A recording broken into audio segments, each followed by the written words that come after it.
Olá, queridos amigos, mais uma vez estamos aqui. Agora queremos falar um pouquinho de como a Bíblia se formou. Nós precisamos saber que a Bíblia, ela não caiu pronta. Muitas perguntas me param e dizem: Padre, nós temos a Bíblia, mas como que chegou até isso, até ter todos esses livros organizados, sistematizados do jeito que estão na Bíblia? Nós não sabemos como se formou de fato. Então é sobre isso que eu quero falar com você agora. Como se formou a Bíblia até chegar em nossas mãos, como nós a temos hoje, nas várias edições, nas várias traduções. Primeira coisa, nós precisamos aprender que a Bíblia é um trabalho, uma parceria entre Deus e o seu povo.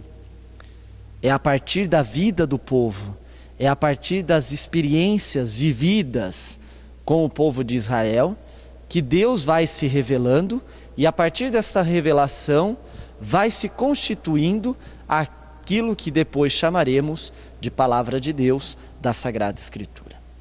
Primeiramente, vamos começar fazendo uma pequena linha do tempo para nós entendermos e conhecermos como se deu a revelação ao longo da história.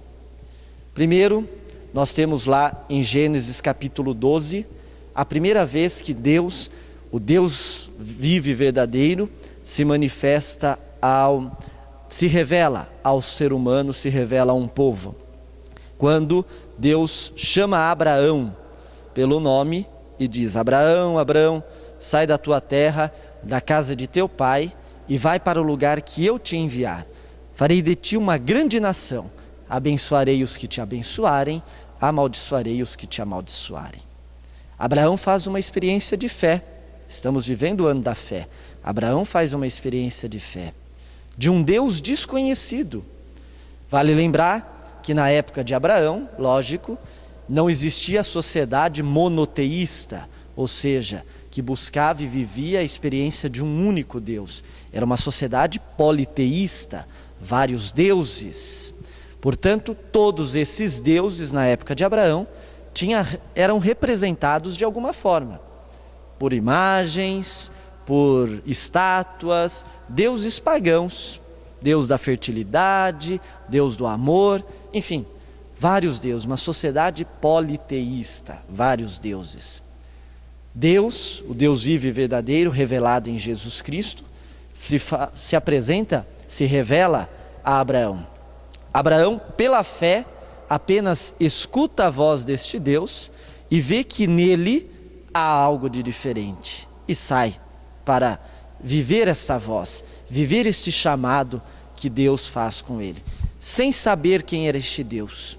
Por isso, fé é se arriscar na esperança daquilo que não se vê, como nos diz a carta aos Hebreus, capítulo 11. Abraão fez isso, saiu. Ano 1850 a.C. Abraão sai e nós conhecemos a história que está presente em todos os Gênesis. Abraão tem o filho da bênção, o filho da prosperidade, Isaac. Isaac tem o seu filho Jacó. Jacó tem 12 filhos, que mais tarde constituirão as 12 tribos de Israel, que formarão o povo de Israel.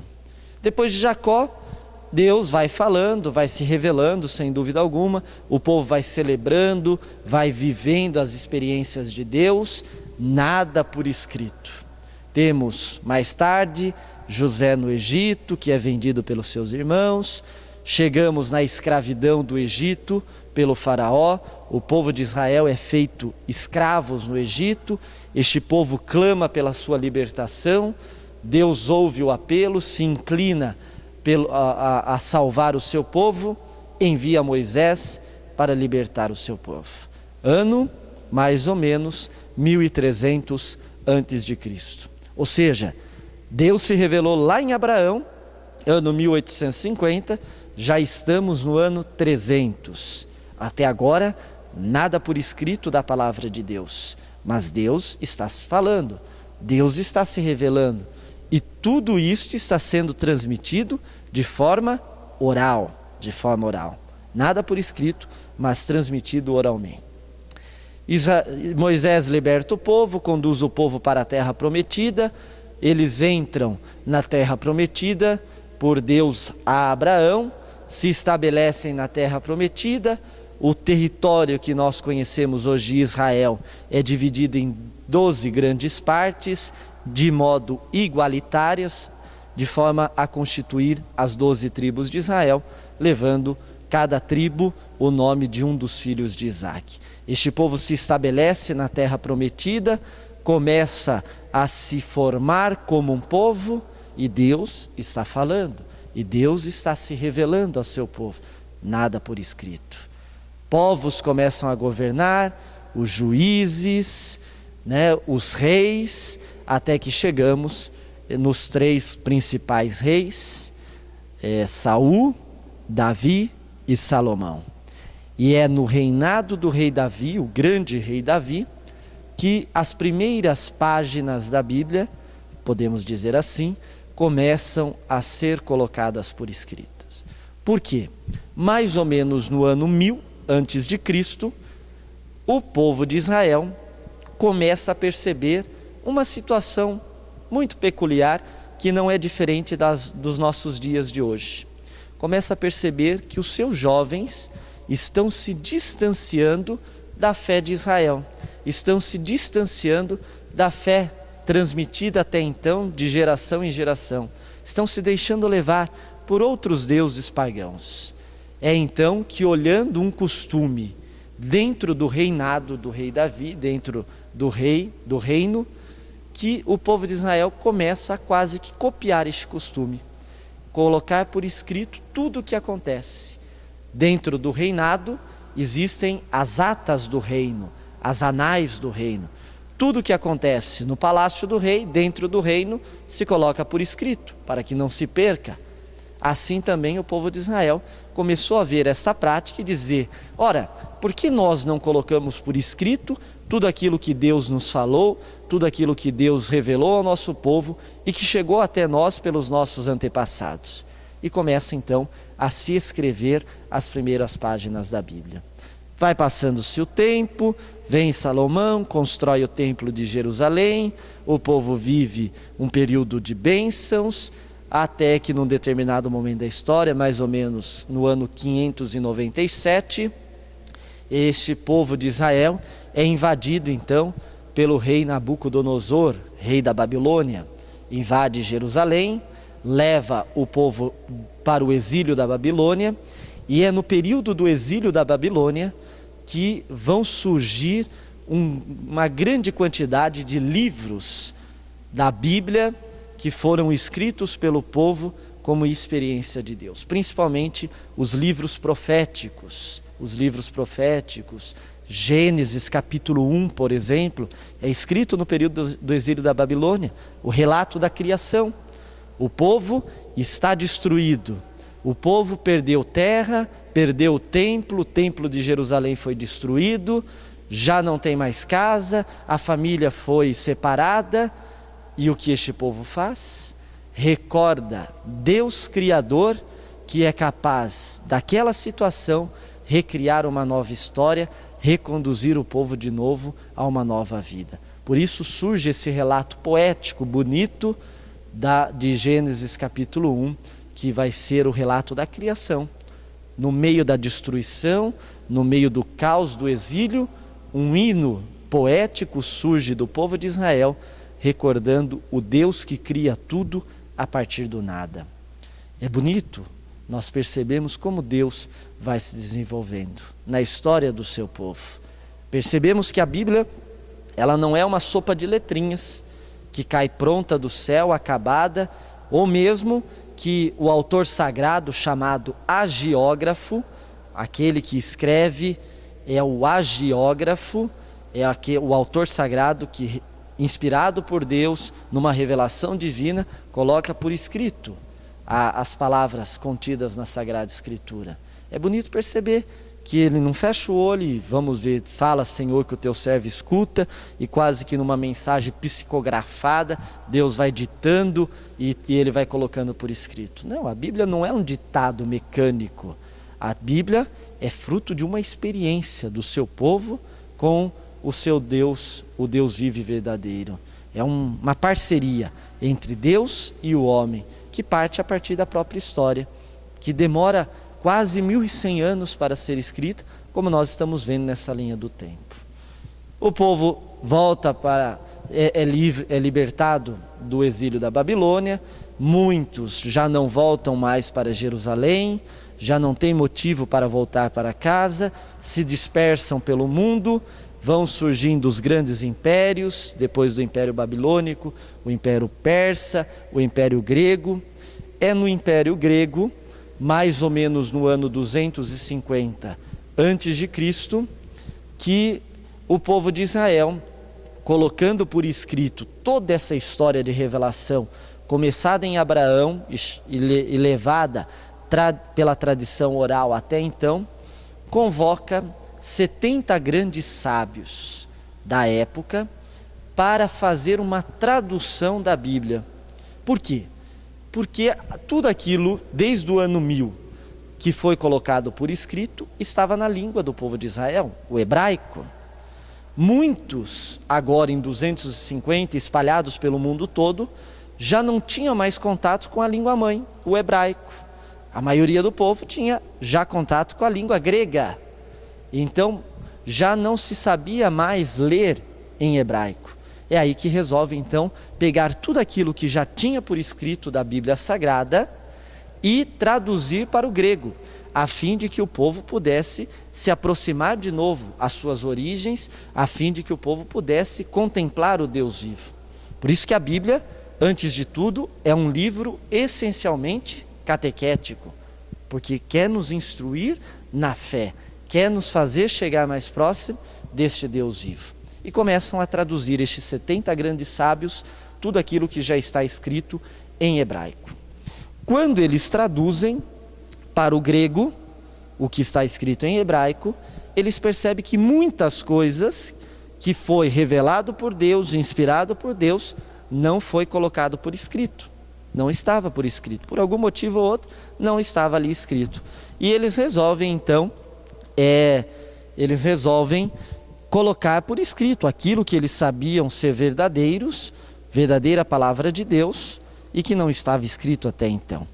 É aí que vai surgir, além de toda a tradução que já estava em hebraico para o grego, vão surgir 7 novos livros, escritos originalmente em gregos, porém revelados por Deus, inspirados por Deus, verdadeira palavra de Deus. Por exemplo, o livro de Tobias, partes do livro de Esther, partes do livro de Daniel, 1º e 2º Macabeus, são livros que foram escritos originalmente em grego. É aquilo que nós vamos chamar, a igreja vai chamar, da Septuaginta, a tradução dos 70. Pois bem, depois do Império Grego, entra o Império Romano finalmente, que é o império do tempo de Jesus. Jesus, quando sai evangelizar, Jesus, quando sai com os seus apóstolos a anunciar o reino, Jesus, quando se serve da palavra de Deus, até então do Antigo Testamento, como nós sabemos, Jesus se serve dessa tradução dos 70, da Septuaginta, que é o que está escrito em hebraico, mas também estes livros que foram escritos originalmente em gregos, revelados e inspirados por Deus. Jesus, ele passa fazendo bem, forma a sua comunidade, Jesus morre, ressuscita, os apóstolos saem fundar a comunidade, o cristianismo vai tomando forma e os apóstolos estão anunciando a palavra a partir da Septuaginta. Até a morte do último dos apóstolos, João, quando cessa a revelação de Deus, e aí então se fecha o cânon da Bíblia, formando então aquilo que depois nós teremos, todos os livros sagrados, revelados e inspirados por Deus. Portanto, 1100 anos, desde o reinado de Davi até a morte do último dos apóstolos, São João, mais ou menos no ano 100, é o tempo em que a Bíblia foi se formando. Acontece que no ano mais ou menos 90, depois de Cristo, existe um concílio, uma reunião na cidade de Jâmia, lá em Israel, em que os judeus, os judeus, eles olham para o cristianismo que está crescendo e dizem: olha, nós estamos nos deparando com este cristianismo, com os discípulos de Cristo que está surgindo. Então nós vamos precisar fazer algo. E o que eles fazem? Eles rompem com esta tradução da Septuaginta. Fica somente com aquilo que está escrito originalmente em hebraico. E forma-se assim o chamado cânon judaico. E fica os cristãos chamado com o cânon apostólico, que é aquilo que está em hebraico e em grego, no Antigo e agora no Novo Testamento já formado. Vai caminhando, o povo vai caminhando, estamos dentro do Império Romano. Existe depois, como sabemos, a conversão de todo o Império Romano para o catolicismo, para o cristianismo, com a conversão de Constantino. Todo o Império Romano se torna cristão. O que faz então? Aparece São Jerônimo, mais ou menos no ano 400 depois de Cristo, que vai traduzir a Bíblia, aquilo que estava em hebraico e em grego, do cânon apostólico, da Septuaginta, vai traduzir para a linguagem do povo. Qual é a linguagem do povo? Está no Império Romano, portanto a linguagem é o latim. E aí vai surgir então a chamada tradução Vulgata. A palavra Vulgata vem da palavra vulgar. É a língua falada, é a língua popular, é a língua do povo. Surge então esta tradução, a Vulgata, que é uma tradução que vai perpassar toda a vida da igreja até o ano de 1517, quando então surge Martinho Lutero, ajudado pela invenção da imprensa, que vai traduzir a Bíblia para do latim. Ele vai traduzir a Bíblia em hebraico e grego para uma língua vernácula, o alemão. Quando Martinho Lutero vai traduzir para o alemão, o que ele faz? Ele não usa o cânon apostólico, ele não usa a tradução da Vulgata. Aquilo que estava em grego, em hebraico no Antigo Testamento, e aqueles 7 livros escritos originalmente em gregos, lá na tradução dos 70. Lutero diz: não, o que está em grego no Antigo Testamento não é inspirado por Deus, não é revelado por Deus, portanto não aceitamos como palavra de Deus. Por isso que na Bíblia protestante não está faltando 7 livros. Não é a Bíblia católica que tem 7 livros a mais, é na Bíblia protestante que tem 7 livros a menos, porque Lutero se serviu do cânon judaico, daquilo que os judeus se serviram no concílio de Jâmia, tirando o grego do Antigo Testamento, não compreendendo o grego do Antigo Testamento como uma língua revelada e inspirada por Deus. Portanto, irmãos, aqui está basicamente, bem rapidamente, uma forma para a gente compreender como foi escrita a Sagrada Escritura. Percebam que antes da Bíblia ser escrita, ela é transmitida, ela é celebrada pelo povo de Israel. A Bíblia, ela não é uma sopa de letrinhas que cai do céu, não é um ditado mecânico que Deus faz e alguém vai escrevendo. A Bíblia é uma parceria de quase 1100 anos, desde quando começa a ser escrita até quando se encerra a revelação com a morte dos últimos apóstolos. A Bíblia é uma parceria divina e humana. Portanto, não vamos ler a Bíblia de qualquer forma. A Bíblia, ela deve ser lida em toda a sua dimensão, em todo o seu contexto, porque existe uma história por detrás, existe um Deus que vai se revelando e vai se dando a conhecer ao seu povo. Até a próxima.